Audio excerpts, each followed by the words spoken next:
We are back from recess at 7:12. There are a couple of items that I want to go back to in case it was overlooked. I apologize to everyone on the committee. I did not ask for any public input before we voted on the budget. So I'd like to go back to that and see if there's anyone in the audience who would like to make a statement to the committee from the public in reference to our budget proposal. Mr. Potvin.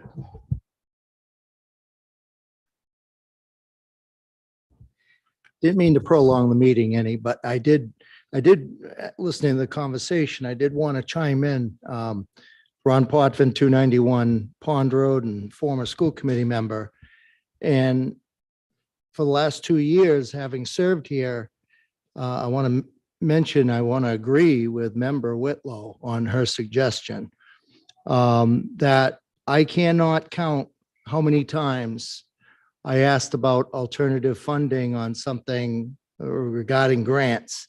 And a lot of times the response was, we don't have the personnel, we don't have the staff, we don't have the time.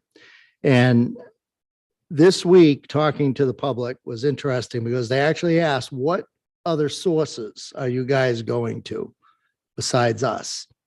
So as I'm listening to that on one ear, and then member Whitlow brings this up, that I really think from a financial perspective that this position probably should actually be a priority.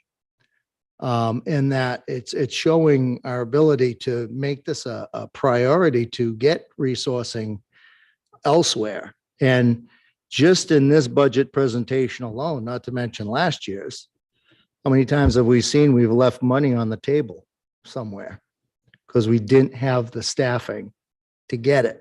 And this is money that's just going to go somewhere else if we don't step forward and get it. So, and my suggestion on that is if you take a look at state governments, when they have a tough time, they never cut Department of Revenue. That never happens. They'll cut all the expenditures in the state, but they don't touch their revenue department because they have to depend on them to bring the money in. And likewise, I think this is a major piece that should be a priority this year. And I really think that if it's kept to a 5-figure ask, I'm not sure how much a grant writer is going to be costing, but I certainly think that this would be the one exception to take a look at the fund balance and put that in there, amend it and put that in there. And it's like you said, I think grant writers may not pay for themselves completely, but may pay part of it. So I think there's wiggle room there, especially for something of importance of this point. So, and I connected to what was asked of me this week was what other sources are we looking at? So I just wanted to reflect on that and continue to support what you all voted here tonight. Thank you, Ron. Ron, could you turn? Thank you, Ron. We had a couple of committee reports. Ms. Bowden, you had a committee report? Yeah, thank you. So we had our very first committee, the grade 6 to 8 middle school concept committee. We had our first meeting and it was Ms. Hurd, Ms. Parks, and myself and Superintendent Langlois. And so we kind of threw around some ideas and we're looking to increase the size of this committee with community members and teachers and obviously the middle school principal and others, big stakeholders. So I guess if you're interested, if anyone's listening, please reach out to Superintendent Langlois if you're interested in joining this conversation. Thanks. Thank you. Anyone else with committee reports that I may have overlooked? Community announcements? Ms. Parks. I just want to put out a reminder to school staff, the community as a whole, I guess, that Ramadan started this weekend.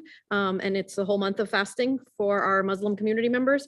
So any students, staff, anyone in our district, and then just people in the greater community that are observing Ramadan, they may be tired, hungry, dehydrated, a little cranky. So give people a little bit of grace for the next month because they're going to be observing Ramadan, and it's a very important, significant thing in our community, and it should be acknowledged that people might be a little less peppy than normal during the day. Thank you. Ms. Scott. Thank you. I just want to remind everybody that next Saturday, the 16th, so 2 weeks, there's the citywide cleanup. And the Lewiston Youth Advisory Committee is actually taking it on as a project with several other Lewiston students. They are forming a team to do a pickup. Myself, I have also registered a team. It's called Team Ward 1, and we're going to be working on Pettingill Park and Sunnyside Park. And there is still time to register a team if you would like. There is items available at Kennedy Park that morning for pickup: buckets, trash grabbers, trash bags, gloves, you name it, it's all available. And Public Works will pick up the trash too. If you register a team, that you can designate where you want them to pick up the trash, and they'll do that for you as well. So I would encourage you all to either make a team or come join mine. We got a good one. Thank you, Linda. Anything else? We're all set. Was there any update from city council other than where we've been, Linda? We do have a meeting tomorrow evening. We start at 6 o'clock with a budget workshop, like I told you. Then we have a regular meeting. We've got several items on the agenda. We're going to be passing the first passage on an ordinance on the housing committee, a first passage and public hearing on the vehicles to hire ordinance. We've also got a order setting the public hearing date for a moratorium ordinance on homeless shelters to be April 19th. That discussion will be happening tomorrow. And also approving a one-year service agreement for Kennedy Park Pool. We are looking to open the pool up on the 29th of June, and I'm actually going to make a request, since our calendar's changed, if we can open it just a little bit earlier. But that's all going to depend on the contract with the lifeguards and that sort of thing happening. But I do want to make that request. And actually, we will have our first public comment for the budget. I believe it's on Thursday.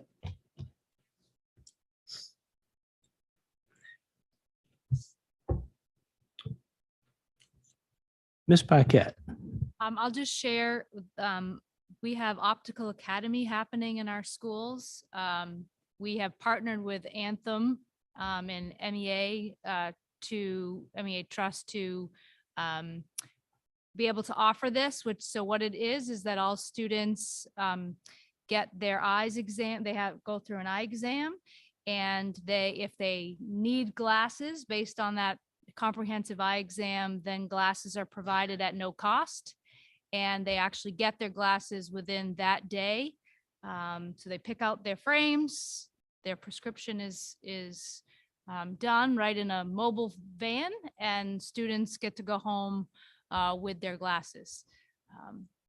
And I want to just give a shout out to Bill Grant and all of our school administrators for their work on putting that together and making sure that this opportunity was available for our students. Just to give you an example of that, and we did share that out pretty widely. It's on all the news stations, I think, tonight. Karen did that because I was not available because of other meetings. So you'll see Karen on TV. Thursday, Friday, they were at the high school, and 138 students got glasses in a 2-day swing. So they're at the middle school today, and then it spreads around through our elementary schools. But 138 pairs of glasses just at the high school alone, and they'll keep a tally for us. So we'll share that out. Ms. Hurd. I just wanted to put this out there that Central Maine Community College is having their open house this Saturday from 9 to 12. because I work there. I saw a bunch of signs today, but they're going to have all their labs and classrooms open. All the students can be entered into a $500 scholarship option. And if the students register or apply that day, the $20 application fee is waived and they go into instant admission, like an instant admission pool. So if any of our high school students are thinking about it or we're thinking about it, it's a good potential opportunity to go check out the campus. That's Saturday the 9th. Ms. Whitlow. Yeah, from my work, Community Concepts just threw out an email to employees today, and I thought this would be a really great thing to share with everybody. It's a global pay it forward day. So for the entire month of April, I'll read this real quick. Through this program, the agency invests in individuals and families by helping pay for an item or service they need that our current programs cannot cover. In return, we simply ask that you pay it forward with a simple act of kindness, if and when possible. What they're saying is Community Concepts employees can nominate people in the community that might need a little bit of help financially, up to $750. It could be a student, it could be a family, but employees of Community Concepts would have to nominate them anonymously. They don't. And so if anybody here knows of a family or student that might be worthy of something that they are in need of, let me know and I could make that nomination. So it's up to $750. So I think it would be kind of a cool thing if there's a student that could need something and we could put that out there. Thank you.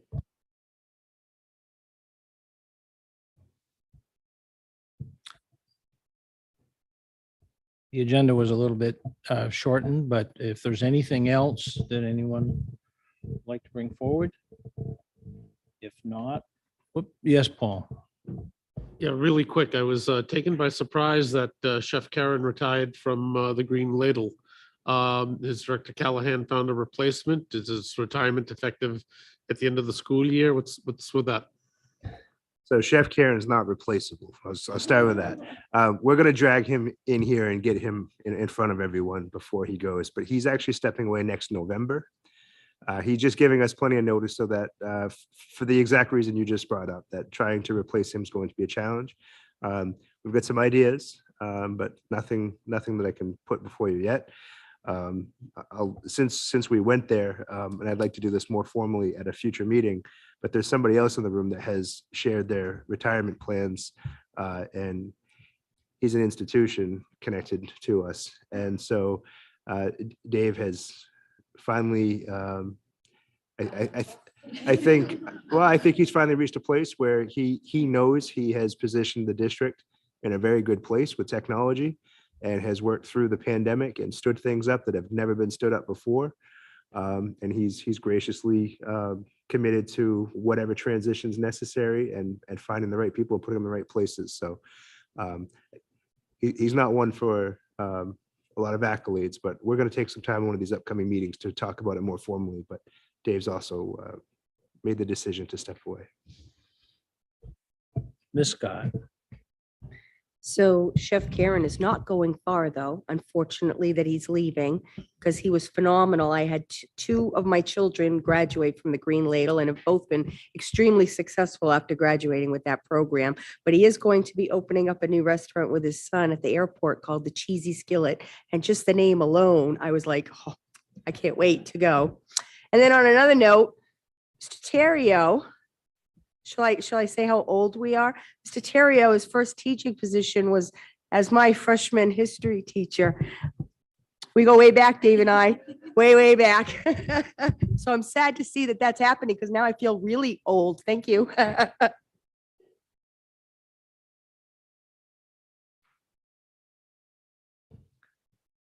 I know we'll all be, we look to Dave for support at many, many levels. And, this is unfortunately what happens as we all gray.